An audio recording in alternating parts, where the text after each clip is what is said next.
From historic Seminary Ridge in Gettysburg, Pennsylvania, this is The Seminary Explores.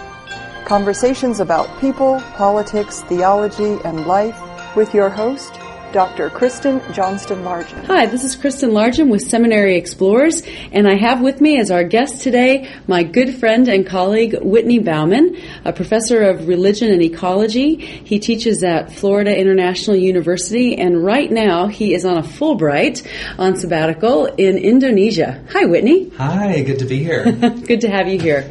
Well, let's start off by talking a little bit about Indonesia. For a lot of us, we don't even know where that is. We don't know much about the country. So say something about Indonesia. Sure. So this is a common experience that I have when I'm teaching in the United States. When I'm in Indonesia, most people I ask, who is the president of the United States? And they say, Barack Obama. And when I'm in the United States, I say, who is the president of Indonesia? And I hear crickets. So what I start out by saying is, what is the reason for that? Why don't we know as much about Indonesia as Indonesians know about the United States? And this is part of the nature of the globalized world in which we live in. There's an imbalance to globalization. So part of my effort in returning to Indonesia is to bring more awareness about what Indonesia is to people here in the United States. So Indonesia is an archipelago of over 6,000 inhabited islands, and there are about 3,000 different languages there, which in the 1940s were unified under the nation of Indonesia, and they started the official Indonesian language, which is Bahasa Indonesia. And it's based upon Malay, but all the islands, Java, Bali, Bali's the one that most people know, right? Sumatra, they all have their own languages as well. But all the younger people now speak Indonesian, and that's the official national language. And it's located just above Australia, right below? Right, so it's in the Indian Ocean between Australia and India. So it has Malaysia, Vietnam right around it, all right there, the Philippines on the other side of it, and Australia, and then India to the, I guess you would say the northwest, sort of, or yeah, depending on what direction you are okay. in the world. But it's right on the equator, underneath the in the southern hemisphere. So it's an equatorial chain of islands. Mm-hmm. Most people don't know this, but it's the largest Muslim country in the world, and so that's another reason I keep going back there, is because most people, when they think of Islam, especially in the United States, in a sort of quote-unquote post-9/11 world, people think of, there's a lot of Islamophobia here, and people think of Islam as the a very conservative type of Islam, and Indonesia has a very different type of Islam that I want to help lift up, because it is, after all, the largest Muslim country in the world. Describe it. I mean, what's so put that against the Iranian or Saudi Arabian kind of Islam? Yeah. So one of the there are two ways that I typically use to describe that. One is that if you think about Catholicism, and you think about the Catholic Church in Italy versus the Catholic Church in Mexico or in many Latin American countries, that take on a sort of a local flavor of the Catholic Church and the way that we usually think of the Catholic Church.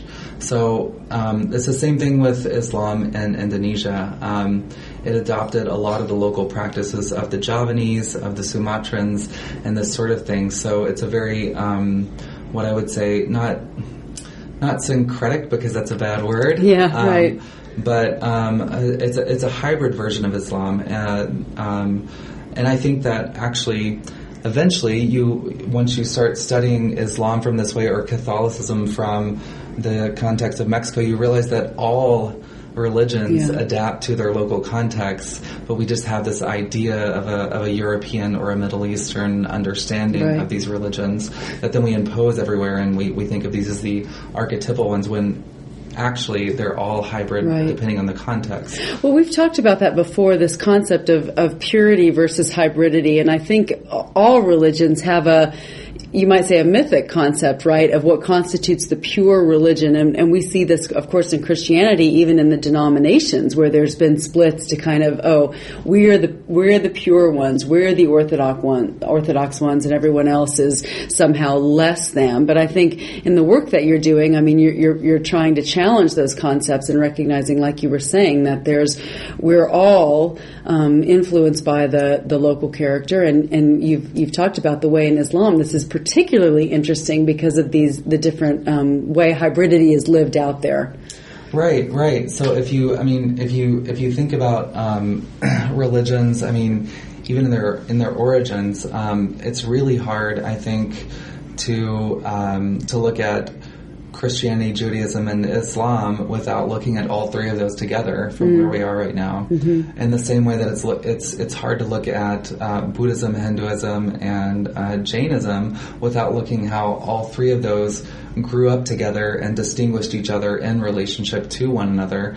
And so I think it's hard to say, like, what is pure, Hinduism, what is pure Buddhism, what is pure Jainism, this sort of thing.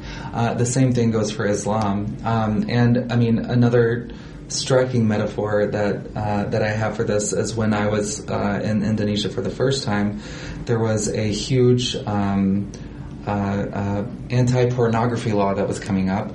And one of a very popular actor in Indonesia was being brought up for charges because he had videotaped he and his girlfriend had broken up with him, and then she posted online, and he was being persecuted, put in jail for this video that she had posted online.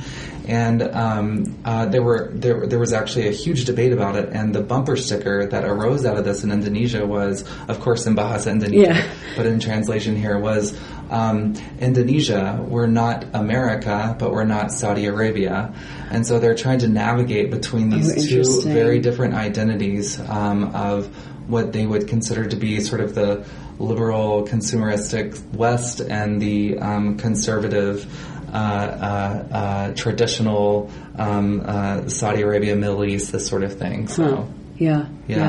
And so I mean, I think that's what happens with all of these traditions is they're always navigating between something. I mean, Christianity in the Americas will be nothing without the indigenous groups that it's identifying itself over and against, and so it takes on a very different flavor in the Americas than it does, say, in Germany or in Spain or someplace like that. So, well, talk about the case studies that you're looking at that brought you to Indonesia in particular this time. I think some of those are really interesting. Yeah, sure. So there's one of the reasons I keep going back there is because I always say that around every corner I get to see my intellectual sort of understanding of life come to life, and this idea of globalization and hybrid identity and identity construction, it comes to life around every corner. And so right now I'm looking at 4 different events, objects, communities by which we might be able to rethink how we think of religious identity in terms of meaning-making practices. And the reason I use meaning-making practices is just because I think globalization has led to a situation in which, Christians not only know about Buddhism and Hinduism and Shinto and all these other religions, but also taken certain practices from these religions. So in the U.S. we have Christians practicing yoga or meditating. Maybe it's just for health reasons, right, quote unquote, but nonetheless these are parts of other religious traditions that we're taking into our own self-understanding and our own well-being. And this happens in Indonesia as well. And so, to make a long story short, too late. Sorry. No. The four of the communities I'm looking at there, one is a Indonesia, like most cultures around the world, has a third gender, and India it's the hijra. And I think, let me just stop you. I think for our audience, a third gender, what does that right. mean when you say that? What does that point to? So, third gender it can be a variety of different things. Traditionally, it has been what we would call in the United States transgender, male to female. In some fewer cases, it's female to male. But the idea is that many cultures around the world have room for this transition between one gender to another, or this ambiguous third space where it's neither male nor female. And so Native Americans had the third spirits, for instance. And just about anywhere, any culture in the world you can think of has these sort of third or fourth genders, even. So in Indonesia, this is called the waria. Historically, they're called the waria, and they are male to females, but they have traditionally been considered to not only be sort of musicians and artists and this sort of things that would be consults for the sultans in Islamic areas. But also sort of spiritual guides. So many people are familiar with trickster figures, and often those trickster figures are between genders. And part of what they trip up is the idea between male and female as these sort of hard categories.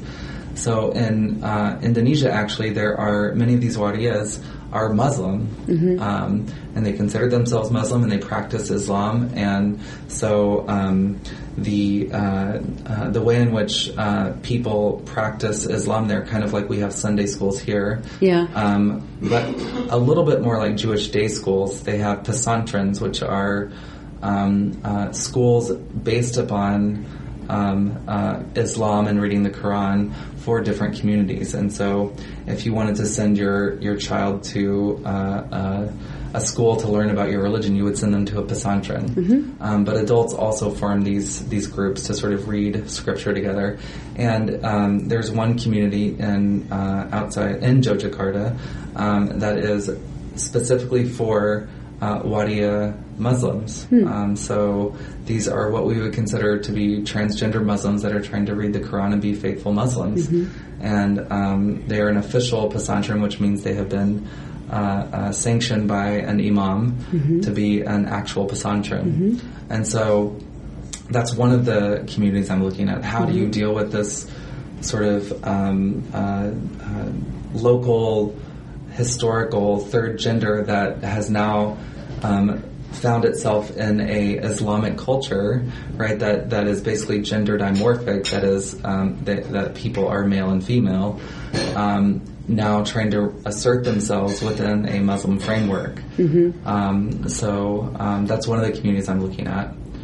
Another one is an environmental Muslim community, which was started by a man whose father was from Sulawesi, which is predominantly Catholic. His mother was Dutch Jewish, and of course, the Dutch colonized Indonesia for many years. So he was already from the get-go sort of a hybrid, and then in his teenage years, he decided, it was in the late 60s, and he decided he was really enticed by the hippie movement, and so he went to Australia for a while and became part of the hippie movement, but then came back to Indonesia, and he and some of his friends decided to naively, as he would put it, start a commune in Sumatra. They didn't know anything about farming at the time or anything, so of course the commune fell apart, much like communes in the U.S. in that period fell apart because the people that wanted to start them started alternative societies, didn't know anything about medicine or midwifery or farming or anything. And so he learned a lot from that, went to Bali, started a organic farm that became very successful, and his son still runs today. But at some point when he was in Bali, he began reading Rumi and things about Sufism and converted to Islam. And so he moved to Java, which is the sort of central cultural island of Indonesia. also predominantly Muslim, and started a sort of teaching community that is an organic farm. They do permaculture, but they also talk about rereading Islam from environmental perspectives. And so for him, if you are going to be halal or a faithful Muslim, and not haram or a sinful Muslim, if you will, that doesn't quite work out that way. Right. But yeah. No, right. Yeah. Then you must be an environmentalist. And so he's really taken on sort of updating Islam and his understanding of Islam to the context today that is informed by the science of ecology and this sort of thing, to say, look, in today's world, you have to be an environmentalist if you want to be a good Muslim. And so that's another community.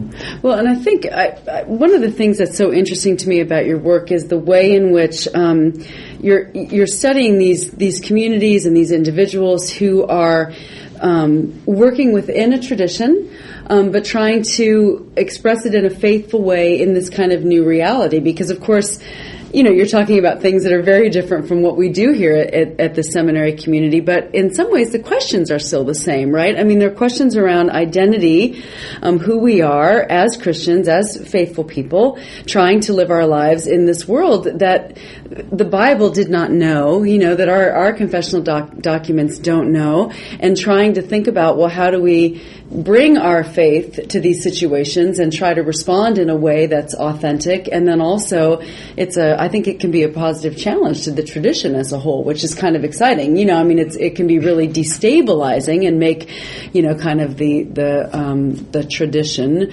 nervous, but that it also really infuses it with, I think, some fresh light and fresh insight, which is really helpful. You're absolutely right. And in some ways, I don't know who has it worse.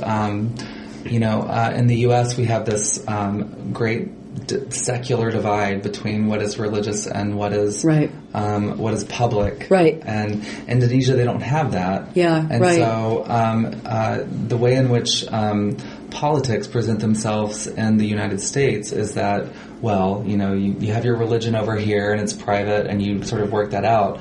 But identity politics like LGBTQ or women's rights or these sorts of things are all public things and they're secular things. Mm-hmm. In Indonesia, that's not the case. It's what secularism is in Indonesia, the best way I can describe it is something like pluralism, which always already includes religion. So if you're going to be a feminist, you're a Muslim feminist or a Buddhist feminist or a Hindu feminist. If you are going to be gay or lesbian, which is, of course, different there, but you have to do it through your religion, That's interesting. And so here I think we have a lot more impetus to just give up on the religious side and say, I'm going to be secular and do this thing. And in Indonesia, that's just not a possibility. So you have this much more, these issues when they surface in some place like Indonesia, people have to work within the religious categories there. Yeah. They can't just give it up. Yeah, well, it seems like in the other, that's one side of the problem here that you define, this, this kind of complete separation where religion doesn't get to be involved. But then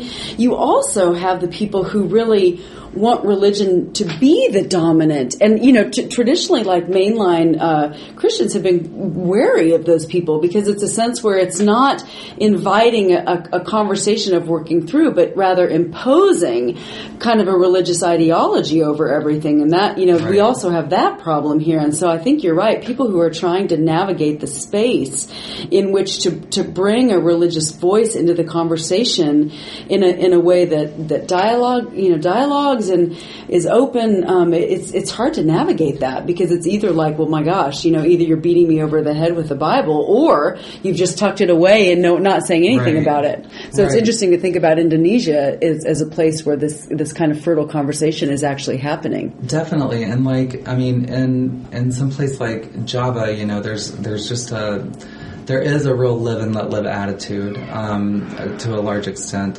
Now, this doesn't mean that, for instance, it's hard for me to get some of my Muslim colleagues there to understand that Hinduism may be polytheistic, for instance, because Hinduism in Indonesia has, of course, had to capitulate to the larger society and define itself in terms of the dominant Muslim culture, which is monotheistic.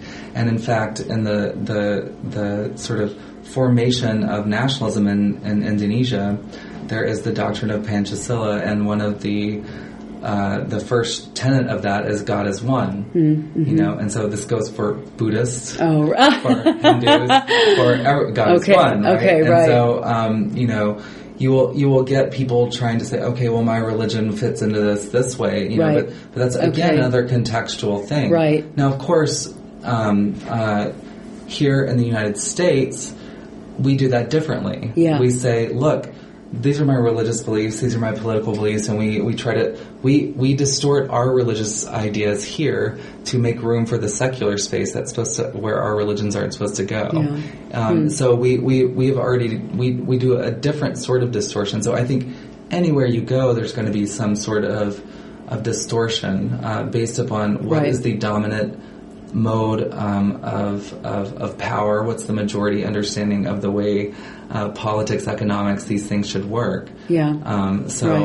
So they're a different set of problems. Right. Yeah.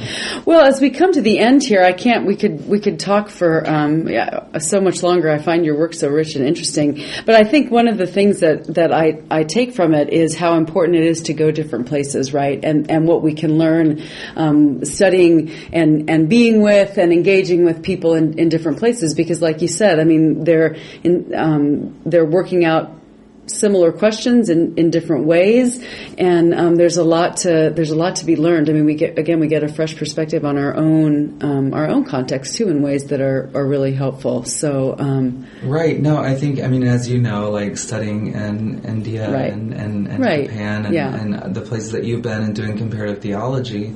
I mean, I think one of the most interesting things for me is to learn how other people see you, as well, and to learn how that is distorted as well, and that you have the chance then to say, look, this is the okay. Yes, clearly there are people that you're talking about, right? Or otherwise there wouldn't be a stereotype.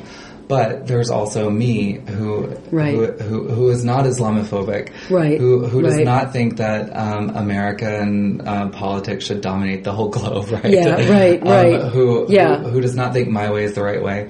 And so I think that sort of telling those stories, being able to tell your story, and then listening to the stories of others that change your perception about what this country is like, what this religion is like, what these people are like, is just invaluable. Right. And I mean, you can never, I think, return to thinking the same easy thoughts that you had before in terms of categorizing this over here and this over here. So I wish you could see my hands because they're moving in all these different directions. Well, thank you for sharing your story with us. Again, this is Kristen Largent with Seminary Explorers, and my guest was Whitney Bauman, professor at Florida International University. And thank you very much, and safe travels back to Indonesia. Thank you. You've been listening to The Seminary Explorers from historic Seminary Ridge in Gettysburg, Pennsylvania, a production of the Lutheran Theological Seminary at Gettysburg. We invite you to visit our website at www.ltsg.edu.